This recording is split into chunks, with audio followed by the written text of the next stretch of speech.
Bueno, bonjour. Désolé, je ne parle pas français. Así que voy a continuar en castellano. Bueno, primero decir que vengo aquí también un poco representando o como parte del observatorio del proceso constituyente chileno actualmente en curso. Vamos a ver qué pasa con él. Voy a tratar de explicar de la manera más sencilla posible para aquellos que no están al tanto de la situación chilena. Aclarar que la primera parte va a consistir en unas cuantas cifras, unos cuantos números, y no soy economista, ni sociólogo, ni vengo de las ciencias sociales, sino que soy profesor de Derecho Constitucional en Chile y en la Universidad de Londres, donde hago un curso de Derecho Latinoamericano en general. Lo que voy a hacer en la primera parte es que va a haber un bombardeo de cifras, de números, de gráficos. Primero los voy a provocar, asumiendo que esta es una audiencia crítica. Voy a presentarles un Chile del que quizás no todos están bien enterados. Después los voy a deprimir o los voy a defraudar. Y al final de todo esto les voy a ofrecer una salida, o vamos a ver si es que hay alguna salida a través del proceso constituyente.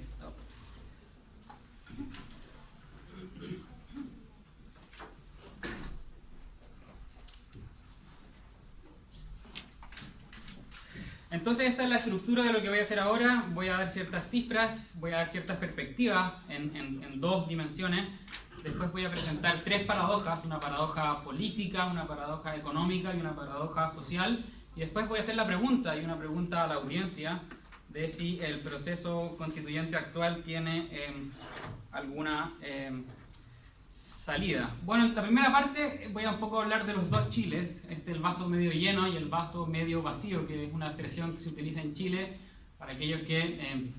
¿cierto? Los optimistas y los pesimistas, o lo que se dio en Chile en los años 90 de los autoflagelantes y los autocomplacientes, o la idea del relato del éxito, de un modelo que ha sido imitado en el mundo, de una transición exitosa, estable, con cambios graduales, responsable, fiscal, política y socialmente, de una democracia de los acuerdos, que hace de Chile un ejemplo, o el relato de una democracia imperfecta, protegida, semisoberana, de un Chile que ha dado la espalda a su tradición republicana y que ha constituido su éxito en base a administrar y no modificar el modelo legado por Pinochet. Voy a partir por el vaso medio lleno y voy a partir con una metáfora del fútbol, a pesar de que no todos los chilenos les gusta el fútbol. Este es un escrito que dejó el capitán de la selección chilena después de que Chile le gana a Perú. Y pone aquí en el camarín peruano, pone con un lápiz: respeto, por aquí pasó el campeón de América.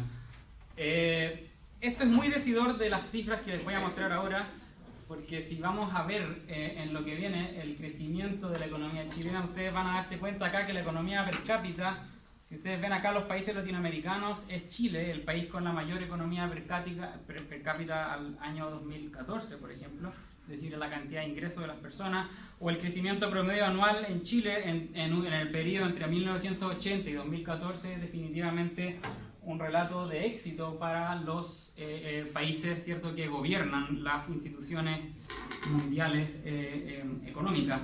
Desde este mes, desde octubre del año 2017, Chile deja de ser un país subdesarrollado, de acuerdo a las estadísticas oficiales, de acuerdo a la OCDE. Ya no somos de las naciones elegibles para la ayuda oficial del desarrollo, lo que implica que muchos de los programas de los que viven movimientos mapuche, movimientos por los derechos homosexuales, movimientos por los derechos de las personas con discapacidad, están quedándose sin ayuda, por ejemplo, de la Unión Europea.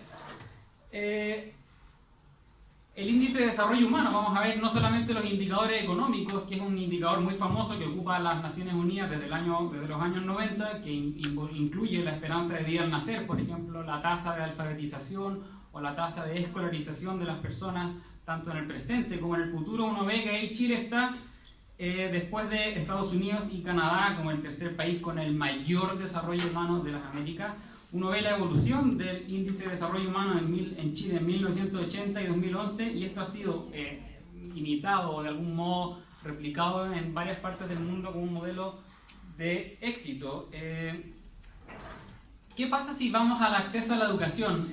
Que se relaciona aquí con parte de lo que está en el cartel. Entre el año 1990, si ustedes ven acá, el quintil más pobre, es decir, el 20% más pobre de la población chilena, si en el 1990 solo un 5% accedía a la educación superior, hoy en día vemos que un 42% del quintil más pobre está accediendo a la educación superior.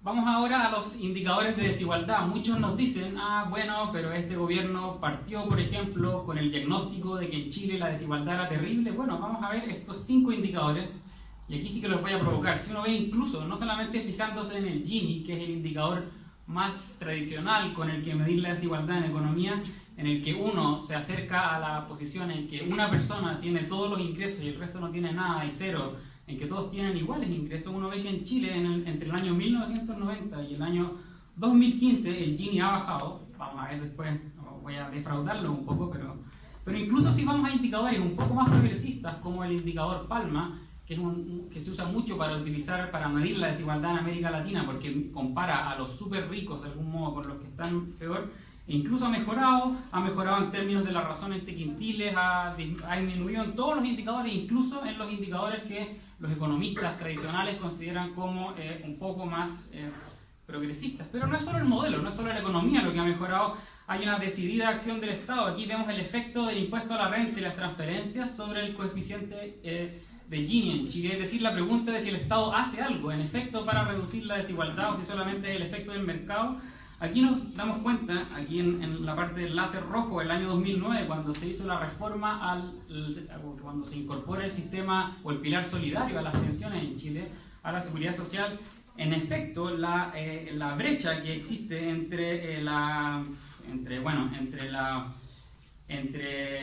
efecto de los ingresos antes y después de la acción del Estado, en el fondo hay alguna diferencia. No es muy grande, pero vamos a ver después. Pero ¿qué pasa si nos vamos al Estado, a la eficiencia del gasto público? Este es un ranking de la OCDE. Chile es el 8º país más eficiente en términos de gasto público. Chile es el 3er país más eficiente en términos de gasto público si uno lo mide en términos de cada peso gastado de acuerdo al indicador más común que se utiliza, por ejemplo, en materia de salud, que es la tasa de... Bueno, ahí me quedó un poco mal el gráfico, pero lo que está acá es la tasa de... la tasa de mortalidad. Y ahí se ve que Chile es tercero en el mundo. De hecho, el sistema de salud chileno, de acuerdo a la OCDE, es más eficiente que el sistema suizo, al menos medido por cada peso gastado y cómo se disminuye, por ejemplo, la mortalidad, la tasa de mortalidad. Es decir, culpar a los funcionarios de corruptos e ineficientes no parece ser la mejor opción, como pretendía uno de los candidatos en las primarias, o como parece ser el relato de alguno de los candidatos de derecha ahora, que pretenden decir que la corrupción está instalada entre los funcionarios públicos, etc. Aparentemente el Estado chileno tiene un cierto grado de eficiencia y eso ha sido reconocido en varias partes del mundo. ¿Qué pasa con la corrupción? Aquí vemos que Chile, de acuerdo a los rankings internacionales que se miden con estándares más o menos objetivos, Chile es 21 en el mundo. Si ustedes ven acá, está mucho más alto que otros países que uno podría creer, que incluso aquí no puse los países europeos, pero Chile aparece en los rankings de corrupción más alto que varios países europeos que uno consideraría que no son el centro o el recinto o el refugio de la corrupción. En este mapita aquí se ve cómo Chile sobresale con respecto a los vecinos en materia de corrupción, pero no solo eso, sino que la modernización chilena también ha traído, solamente aquí pongo un ejemplo, en relación al aumento de las libertades. Los chilenos cada vez se presentan como más tolerantes a las libertades públicas, ya sea en términos de aborto, de derechos reproductivos de la mujer, derechos de los homosexuales, y uno si ve las preguntas entre el año 90 y el 2016, las diversas encuestas que miden el grado de aceptación que tiene la sociedad chilena con respecto a las libertades civiles de las personas, uno podría decir, bueno, en efecto eso ha mejorado con el tiempo. Vamos ahora, ya que los provoqué, espero decirles con estos datos tan exitosos del modelo chileno, vamos a ver esto, el vaso medio vacío, es decir, las cosas que no andan muy bien. ¿Por qué no?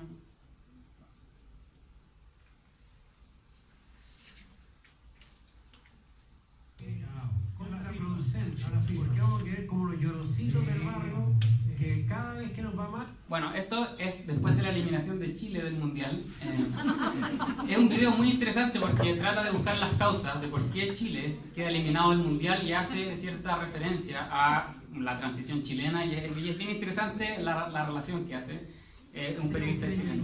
Faldón a la FIFA porque no somos capaces de ganar en la cancha. No supiste clasificar. Somos la selección más odiada de Sudamérica porque además de que tenemos una hinchada que es la que se porta peor, y no es que se porte peor provocando graves incidentes, no son las barras bravas, sino que son somos tremendamente mal educados fuera de Chile. ¿Sabes qué? Llegó un momento de decirlo, si lo que pasó en Brasil cuando invadieron la sala de prensa no es una casualidad, fue la única barra que se metió hasta que invadió una zona que no le correspondía.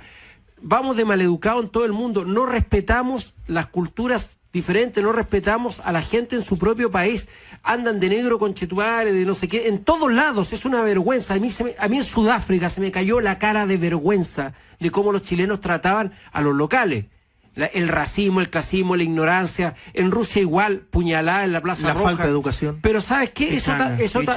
Eso también se trasladó a algunos jugadores que andaban burlándose de los uruguayos, provocando a los argentinos. Oye, si no porque te fue bien un rato, tú vas a desconocer toda la historia para atrás. Si el fútbol es muy largo, el fútbol no se acaba hoy. Muchos jugadores de otro equipo de verdad entraban picados a jugar. Pero ¿cómo será que los uruguayos preferían que fuera eliminado Chile a que fuera Argentina? Claro. Al final, todos querían que perdiera. ¿Sí? ¿Por qué? Claro, porque les habíais ganado, pero también porque te habíais dedicado a jactarte de lo bueno que eras cuando en el fondo muchas veces para atrás tú no habías ganado y ahora te tocó perder. Hay que saber ser ponderado en el triunfo y en la derrota.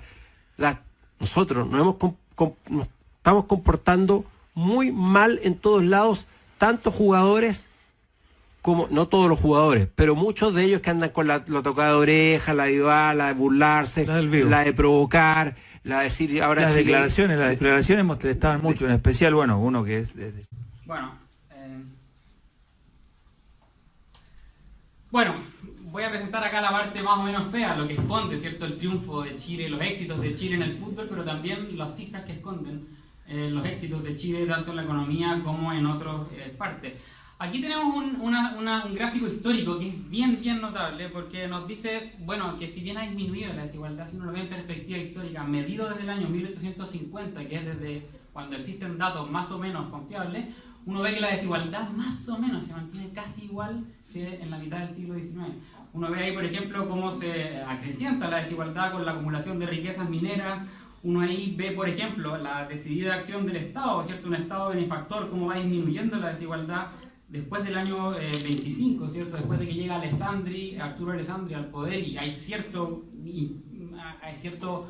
crecimiento importante del Estado como empleador, cierto crecimiento importante de las transferencias estatales que disminuyen la desigualdad. Uno ve después con la reforma agraria, ojo, acá antes del año 73, cómo la desigualdad disminuye de manera radical hasta sus mínimos históricos, uno podría decir. Aquí ve la acción de la dictadura, pero más o menos si uno lo ve, ¿cierto?, viéndolo con el láser, más o menos se ve que la desigualdad no se ha reducido, incluso desde la mitad del siglo XIX. ¿Qué pasa si uno mira el indicador de desarrollo humano corregido por desigualdad, que es una de las cifras más interesantes? Uno ve que Chile ya deja de ser un país de desarrollo muy alto, según la ONU, y cae en 16 puestos.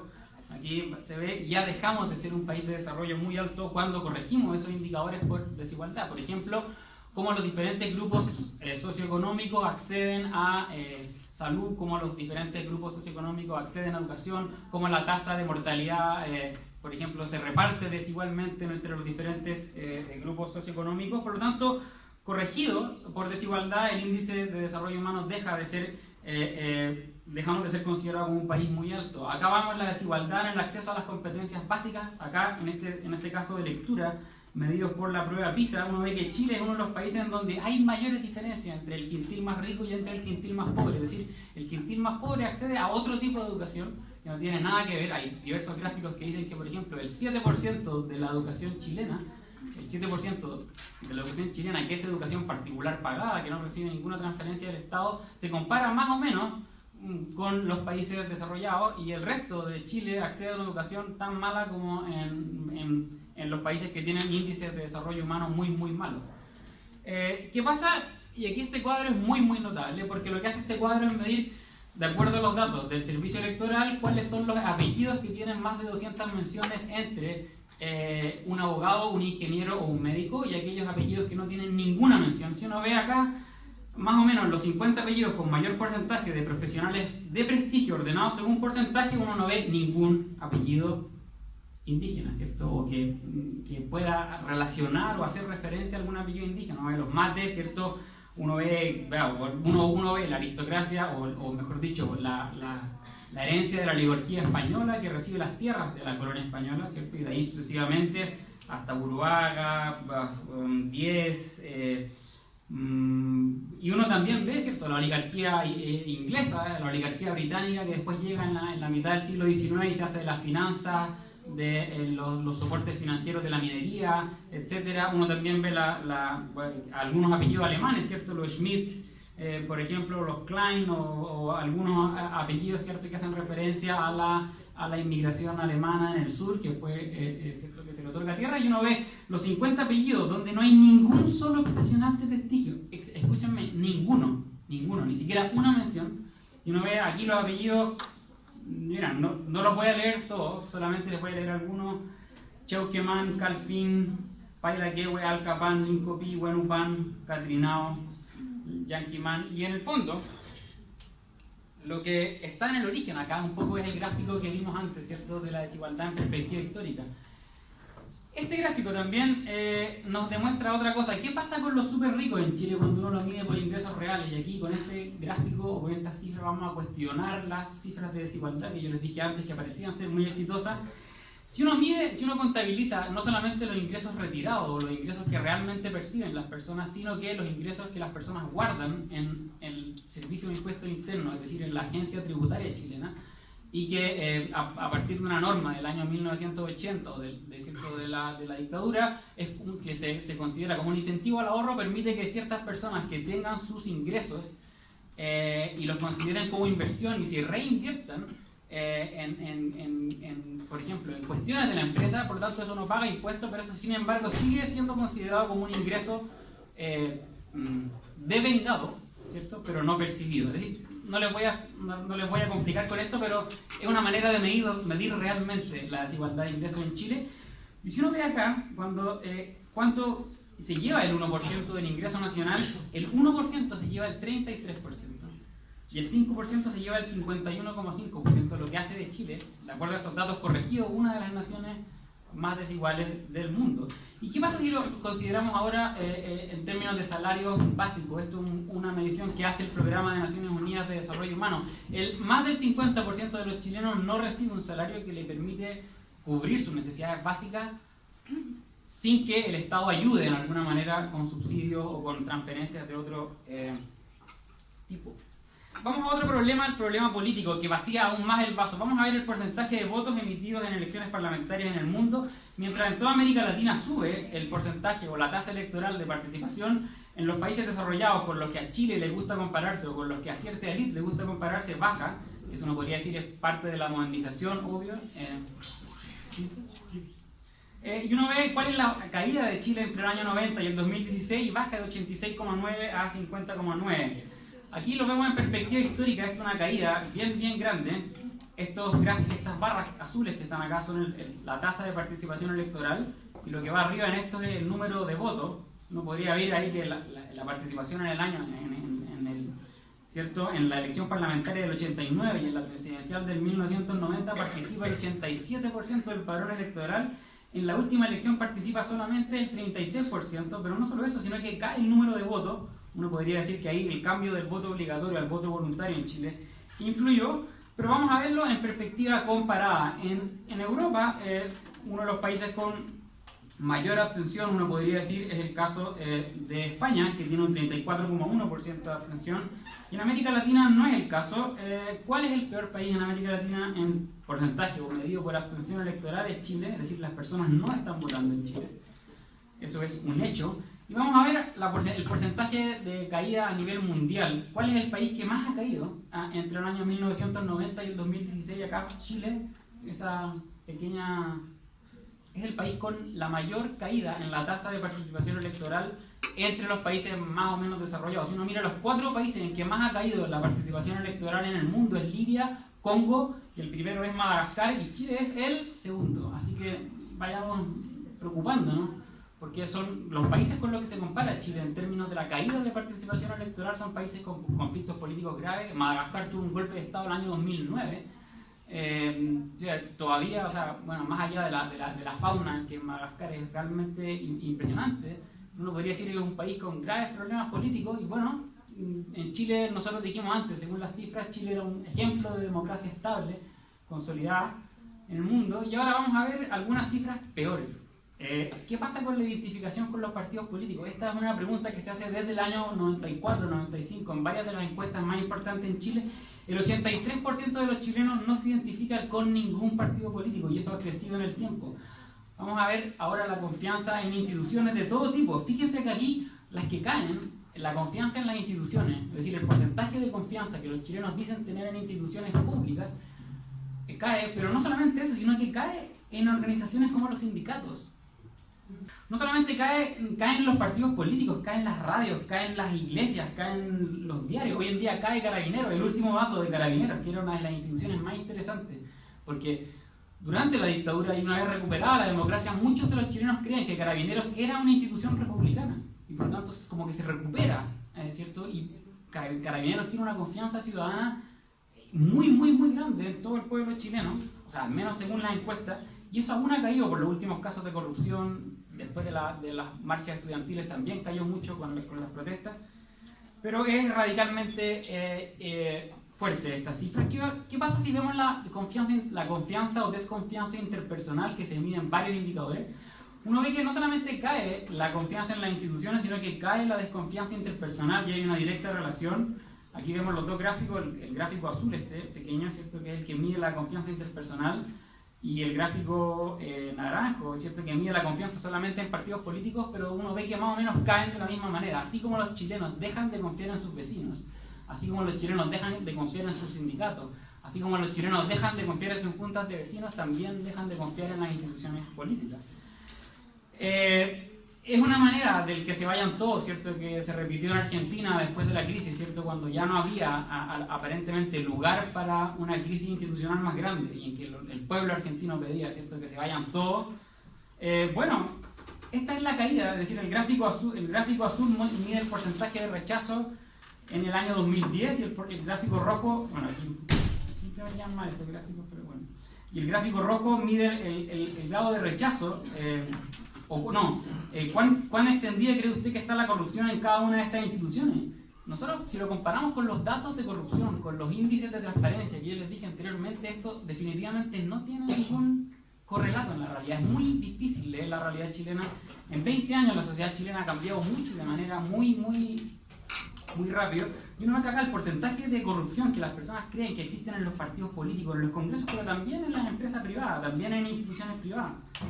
¿Qué pasa si nos vamos a las razones de la desconfianza? Todas las personas creen que, por ejemplo, la corrupción extendida en el Congreso Nacional tiene que ver con, por ejemplo, con que no hacen bien su trabajo, con que duermen. De acuerdo a las mediciones internacionales, el Congreso chileno es uno de los más eficientes. Yo no lo estoy diciendo de manera... A ver, por ejemplo, los porcentajes de gasto del Congreso chileno es uno de los congresos más eficientes en América Latina. La pregunta es, ¿qué pasa entonces con las percepciones de nuestra ciudadanía? ¿Por qué no están confiando en sus instituciones? ¿Por qué no están votando? ¿Qué pasa si vemos las razones para no votar? El 40%, cada vez más crece el porcentaje de personas que dice que la razón por la que no vota es porque la política no le interesa. No es porque el sistema electoral es un desastre, no es porque no me enteré de mi lugar de votación, como dice el 2%, no es porque haya problemas en el registro, como se ha hecho mención en el último tiempo, sino que tiene que ver con este tipo de cuestiones. ¿Qué pasa si vemos la influencia de la desigualdad económica en la desigualdad política, la influencia de la concentración económica en el grado de igualdad política que pueden exhibir los ciudadanos? Uno puede ver acá, de acuerdo a la elección del 2013, que aquellos candidatos que recibieron aportes reservados o aportes anónimos, que en ese entonces se podía hacer por parte de empresas, y en que aparentemente los candidatos no sabían quién les había donado, bueno, uno ve que el porcentaje o la probabilidad de que las personas, de que los candidatos hubieran recibido aportes reservados o aportes anónimos salieran electas era realmente o significativamente mayor. ¿Qué pasa si vamos a las razones? ¿Por qué la gente no está votando? Hay algo acá que yo le llamo la recta provincia, que es una serie que hizo Raúl Ruiz en TVN, que un poco trató de describir cuál era el ethos, el pathos de la provincia chilena. Uno ve que los que siguen votando son las comunas, aquí en la barra azul, son los que tienen las comunas con mayor tasa de participación electoral, son Pica, San Pedro de Atacama, Freirina, Paiguano, Papudo, Placilla, Bichuquén, Trehuaco, Los Sauces, Curaco de Vélez, Lago Verde, Torres del Paine, San Pedro, Corral, Camarones. ¿Qué pasa con las capitales regionales abajo? Las capitales y las ciudades regionales son las que tienen menor porcentaje de votación. Y por lo tanto, ¿qué pasa si vamos a la densidad poblacional y las zonas urbanas? Son, en efecto, las zonas urbanas y son las capitales regionales, sobre todo, las que menos están votando a nivel nacional. Aquí, por ejemplo, vemos las comunas con tasas de 70.000, con menos de, o sea, con hasta 70.000 habitantes, votan más o menos de acuerdo a los niveles o los estándares europeos, ¿cierto? Y uno ve si las comunas, las capitales regionales, que son las capitales más grandes, con mayor de 150.000 habitantes, uno ve que más o menos la cosa es complicada. ¿Qué pasa si vamos a Santiago, que es la región más segregada en términos de ingresos? Es decir, que ¿cierto? Las personas ricas viven en cierta parte de la población y las personas pobres viven en otra parte de la población. Usualmente Santiago se conoce como los barrios bajos y los barrios altos. Y aquí uno ve que, pues, si uno ve las comunas, no sé si todos conocen los nombres de las comunas de Santiago, pero este es el barrio alto que tiene tasas de participación relativamente altas, mayores al 35%, y uno ve que el resto de las comunas tienen tasas relativamente muy bajas de participación. Es la única comuna en la que uno podría decirse, es la única región en la que uno puede medir el efecto de la desigualdad de ingresos en la tasa de participación electoral por el hecho de que Santiago es la región más desegregada. En Antofagasta uno podría decir las personas pobres o las personas de menos ingresos viven en la misma comuna que las personas ricas o de mayores ingresos. Por lo tanto, es muy difícil hacer esa medición en comunas como Antofagasta, Arica. Y en Santiago sí se ve claramente, y si uno lo divide ya por jóvenes, es realmente peor el tema. ¿Qué pasa con la participación social? No es solamente que los chilenos no participen en política, no participan en nada. Si uno descuenta la participación en iglesias y en juntas de vecinos, que es de un 17 y un 14%, 9 de cada 10 chilenos no participa en nada, ni siquiera en un club deportivo. De la más baja en América Latina. Sin embargo, cada vez tenemos mayor tendencia a politizar las desigualdades. Y aquí puede ser hay un cientista político, Smith, que dice que las revoluciones no se dan cuando las condiciones materiales de la población son paupérrimas, sino cuando la distancia entre las percepciones y la realidad son mucho más fuertes. Es decir, tiene que ver con las expectativas, tiene que ver con la percepción, no con las condiciones materiales. La revolución, la gente no sale a la revolución, uno podría decir, o no necesariamente cuando hay problemas de hambre, ¿cierto? Cuando hay necesidades tremendas, sino que cuando hay una distancia muy grande entre las percepciones y la realidad.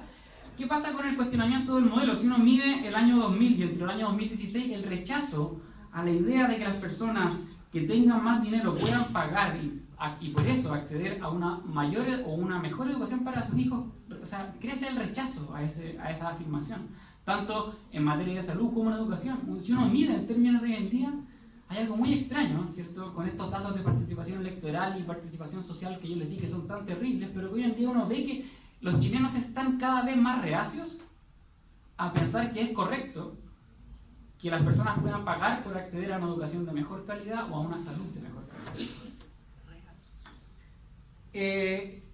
¿Y por qué entonces esta menor tolerancia a la desigualdad en el acceso a servicios públicos no va de la mano con la disposición de los chilenos a pagar impuestos? ¿Qué pasa si uno ve las ideas políticas de los chilenos aquí, sobre todo acá el rol del Estado? Esta pregunta se hace siempre en diversas encuestas del Programa de Naciones Unidas del Desarrollo Humano. Los chilenos, si uno los mide por esta encuesta, es decir, el 91% de los chilenos cree que el gobierno debería hacer algo para reducir las diferencias de ingresos entre ricos y pobres. El 89% de los chilenos cree que para progresar en la vida se requiere que el Estado garantice buena educación y calidad. Y el porcentaje de apoyo a este tipo de cuestiones ha aumentado en el tiempo. Así, si uno mide, de acuerdo a las encuestas solamente, cuáles son las ideas de los políticos, las ideas políticas de los chilenos, uno podría decir que, de acuerdo, por ejemplo, en esta materia, el rol del Estado, uno podría decir, bueno, los chilenos aparentemente son más de izquierda. Aparentemente, más dispuestos a reclamar por nuestros derechos. Fíjense, esta es la tasa de movilizaciones desde el año 2009. La tasa, si viene, bueno, hay varios cientistas políticos o sociólogos que están hoy en día recolectando el número de marchas o el número de conflictos socioambientales o el número de conflictos laborales en Chile crecen en el tiempo. Fíjense como al año 2011, bueno, este fue un año realmente movido, hay casi 7.000 manifestaciones en la calle. Esta es una cifra del 2012, pero se ha mantenido relativamente alta en el tiempo. ¿Por qué esta politización no se convierte en una disposición a votar? ¿Por qué esta aparente politización de los chilenos no se convierte en una mayor disposición a votar? Y aquí voy a presentar 3 paradojas muy pequeñas. La primera, una paradoja política, que ya como les dije, Chile como una democracia estable, pero con muy bajos índices de participación y alta desafección. Una económica, de Chile como un país casi desarrollado, como les presenté al principio, y una paradoja social en que Chile parece ser un país de individuos realizados en lo personal y con una muy baja percepción de lo colectivo y de confianza en los otros. Fíjense en este gráfico que es muy notable porque lo que hace es medir un poco la distancia que hay entre el bienestar subjetivo y la dimensión colectiva, o la confianza en lo colectivo, acá representado por la confianza en todo tipo de instituciones. El grado de satisfacción personal de los chilenos, si uno lo mide desde el año 95 hasta el año 2011 y aún más radicalmente hasta el año 2016, es muy importante. Los chilenos se sienten cada vez más satisfechos con su vida personal. El horizonte de sentido de las personas pasan a ser cuestiones individuales y las personas declaran sí estar positivamente satisfechos con su vida, pero sin embargo el horizonte de referencia colectivo, ya sea a nivel de comunidades, a nivel de partidos políticos, a nivel de instituciones y más ampliamente a nivel del Estado, crece. Esta divergencia, ¿cierto?, entre una aparente satisfacción individual o bienestar individual y un rechazo de lo colectivo, de todo tipo de formación colectiva, de todo tipo de asociatividad, no solamente a nivel político, sino que a nivel social, es lo que es más complejo de leer. Esta pregunta también es interesante porque se hace cada 2 años por el Programa de Naciones Unidas de Desarrollo Humano, y las fuentes de felicidad de los chilenos son cada vez más individuales. Aquí uno se ve, esto pasa, es una pregunta que está en todas las clases sociales. Los chilenos dicen que la fuente de felicidad más importante es vivir una vida tranquila y sin mayores sobresaltos, pero sin embargo muy pocos dicen que compartir la vida con las demás personas es una fuente de felicidad. ¿Qué es lo que pasa entonces? El proceso constituyente. ¿Cuál es la salida a esta imagen tétrica, ¿cierto?, frustrante, aparentemente deprimente de los chilenos? Bueno, aquí voy a algunas preguntas interesantes. El establishment político, por decirlo así, aquí representado por una de las encuestas de opinión más, o metodológicamente más confiables, como la del Centro de Estudios Públicos, nos dicen: ¿para qué vamos a preocuparnos de la Constitución si a los chilenos les importan 3 cosas principalmente? La delincuencia, la salud y la educación. Fíjense aquí cómo preguntan, como reforma constitucional, pero si uno lo pregunta en términos de prioridades, ¿cierto?, aparentemente a los chilenos no les interesa discutir cuestiones constitucionales. Pero ¿qué pasa si a la gente le preguntamos por cómo solucionar los problemas de salud, por cómo solucionar los problemas de educación? ¿Qué pasa si les decimos que la Constitución puede ser parte del obstáculo, como parte de la solución a los problemas? ¿Qué pasa si les decimos por ejemplo, que los problemas en materia de salud dependen de un fondo solidario que se incluyó en la ley original del auge, que es la que, ¿cierto?, da lugar o da forma al sistema de salud chileno actual? Incluía un fondo solidario, pero sin embargo, por requerir un quórum mayor, por requerir los 4/7 del Congreso, se tuvo que negociar en ese entonces con la centro derecha y por lo tanto quedó fuera del auge. Y esa es una de las cuestiones que uno podría decir: bueno, la Constitución aparentemente parece ser parte de la solución de los problemas o de las 3 prioridades que más preocupan a los chilenos. ¿Cómo entonces vincular los problemas de la gente con la Constitución? Y aquí termino. Voy a presentar un pequeño videíto muy corto, que un poco lo que trata de hacer este video es vincular la Constitución, una cuestión que parece tan abstracta, con los problemas cotidianos de la gente, en este caso con la sequía y con la falta de agua en diversas comunidades. Es un bien natural indispensable para la vida humana. La vida de los vegetales. El funcionamiento de los ecosistemas. El desarrollo de las economías locales. Un derecho irreductible y un bien común.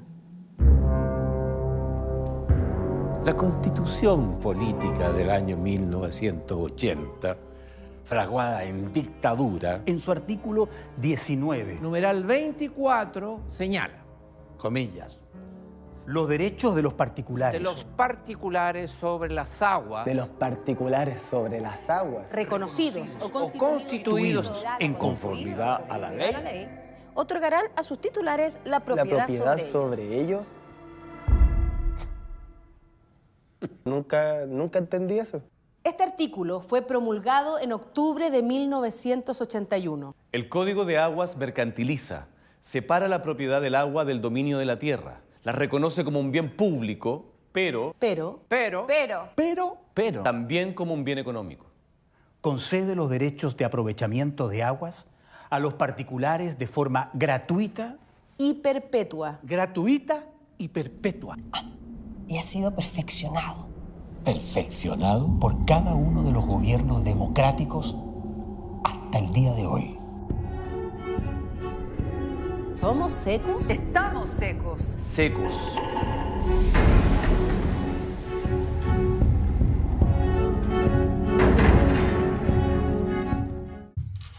Bueno, un poco para darnos cuenta de que la manera de vincular, o la manera de cuestionar la idea hegemónica de que a los chilenos no les importa la Constitución depende de movilizaciones como esta, ¿cierto? Tratar de bajar los temas constitucionales a los problemas cotidianos de la gente.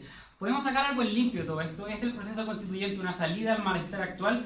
Aquí nosotros vemos que las personas sí consideran que cambiar la Constitución es una cuestión muy, muy importante. Las personas creen y además se dan cuenta de que la cuestión no es o no depende del hecho, que puede ser muy importante simbólicamente, de que la Constitución se fraguó en dictadura. Solamente un 21% de los chilenos cree que eso es relevante. Y uno ve acá que... que la gente se da cuenta de que el gran problema de la Constitución es que no da respuesta a los desafíos actuales del país. Y aquí es donde vamos a las cuestiones que pueden ser interesantes, desafíos actuales del país que la Constitución sí puede abordar. Pueblos indígenas, la Constitución chilena es una de las pocas en América Latina, con Costa Rica y Uruguay, que no reconoce, por ejemplo, constitucionalmente la existencia de pueblos indígenas. Es una de las pocas constitucionales en el mundo que no tiene preámbulo, es decir, que no tiene una parte, ¿cierto?, más de espíritu, de contenido, de cuál es lo que define la chilenidad en términos de ideas comunes. No hay algo así como un patriotismo constitucional, como decía Habermas, que se pueda derivar de la Constitución chilena. Los chilenos en el exterior, ¿cierto?, el patrimonio ambiental, derechos sociales, presidencialismo.